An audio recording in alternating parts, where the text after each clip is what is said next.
Hello friends, स्वागत है आपका नॉलेज हब में। मैं हूं राजेंद्र मालवी। आज हम शुरू करने वाले हैं प्राचीन भारत का इतिहास। प्राचीन भारत के इतिहास में आज हम ये देखेंगे प्रागैतिहासिक काल।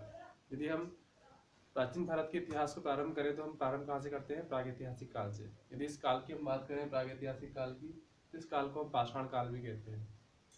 ठीक है, क्योंकि मनुष्य इस काल में मुख्य रूप से पत्थरों के माध्यम से ही निर्भर था। इस काल में हम बात करें तो इस काल में मनुष्य के पास कोई लिपि या लेखन कला नहीं थी जिसके माध्यम से वो कोई अपना जो वर्क है उसको वो लिख सके। ठीक है, तो इस काल में लिपि या लेखन की कोई कला विकसित नहीं हुई थी, इसलिए हमें इसका कोई प्रॉपर इतिहास भी नहीं मिलता कि हम जिसके माध्यम से पढ़ सकें कि वो किस प्रकार का जीवन यापन करते थे, क्योंकि वो लिख नहीं पाते थे उस समय। फिर इसी काल की हम बात करें तो इसी काल में जो आदि मानव के जीवाश्म है भारत में तो हमें नहीं मिलते। भारत से बाहर अन्य देशों में, अन्य महाद्वीपों में हमें इसके साक्ष्य मिलते हैं। यदि हम उनकी जीवन शैली की बात करें प्रागैतिहासिक काल के मानव की, तो इस काल के मानव खानाबदोश जीवन व्यतीत करते थे। मतलब खाना खाने के लिए जो भी उन्हें शिकार आदि करना पड़ता था तो एक जगह से दूसरी जगह वो जाया करते थे और शिकार किया करते थे। यदि उनके हम रहने की बात करें तो इस काल में जो मानव अपना जीवन व्यतीत करते थे वो गुफाओं में रहकर अपना जीवन व्यतीत करते थे। उनके पास कोई प्रॉपर मकान बनाने का या घर बनाने का या झोपड़ी बनाने का कोई आइडिया इस समय उनके पास विकसित नहीं हुआ था। तो इस तरह से हमने देखा कि इस काल में मानव जो है कोई लिपि या लेखन कला का विकास भी उनके पास नहीं था और खाना बदोश जीवन व्यतीत करते थे और रहने के लिए, शेल्टर के लिए गुफाओं का उपयोग किया करते थे। यदि हम स्थान विशेष की बात करें तो ये कहाँ पर हमको देखने को मिलता है, तो मध्य प्रदेश के रायसेन की भीम बेटिका में इस प्रकार के हमें साक्ष्य मिलते हैं। प्रागैतिहासिक काल के आदमगढ़ में मिलते हैं। मध्य प्रदेश से बाहर हम बात करें राजस्थान में, तो राजस्थान में मेहरगढ़ में हमें इस प्रकार के साक्ष्य देखने को मिलते हैं। तो ये हमने कुछ स्थान देखे भारत में कहाँ कहाँ पर हमें प्रागैतिहासिक काल के मनुष्यों के स्थान हमें देखने को मिलता है। यदि हम पूर्व पाषाण काल की बात करें तो पूर्व पाषाण काल को हम 3 भाग में डिवाइड कर सकते हैं: निम्न पूर्व पाषाण काल, मध्य पूर्व पाषाण काल और उच्च पूर्व पाषाण काल। ठीक है ना।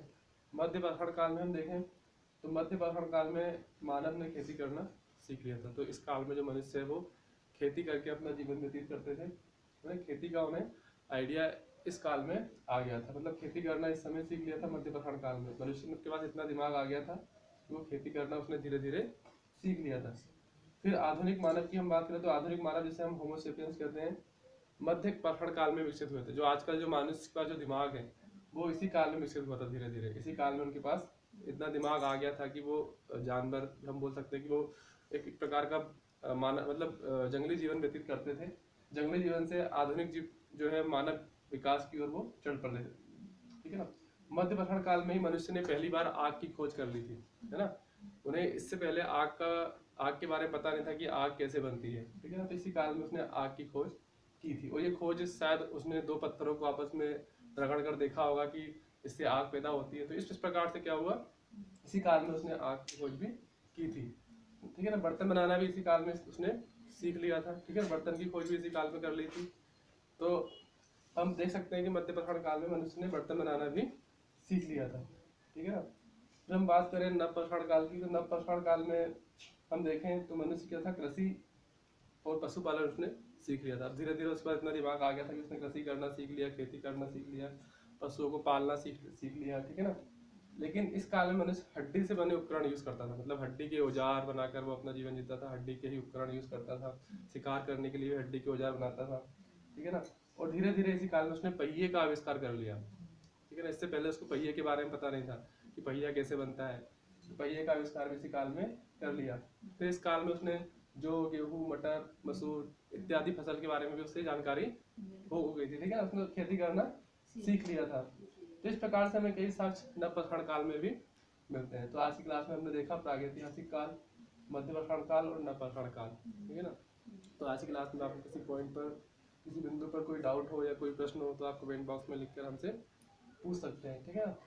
हमने मुख्य रूप से आज देखा कि प्रागैतिहासिक काल के स्थान कौन कौन से हैं। भीम बेटिका है, आदमगढ़ है, राजस्थान का मेहरगढ़ है। फिर हमने मध्य पाषाण काल में देखा किस काल के इंसान ने खेती करना सीखा था। ठीक है ना। और इनके पास इनकी जो जानकारी हमें भारत में 1867 ईसा पूर्व में मिलती है।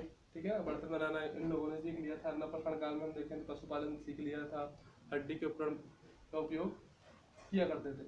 तो आज क्लास में हमने ये सब पढ़ा। यदि आपको कोई डाउट है तो आप सिंपली पूछें। Thank you for watching.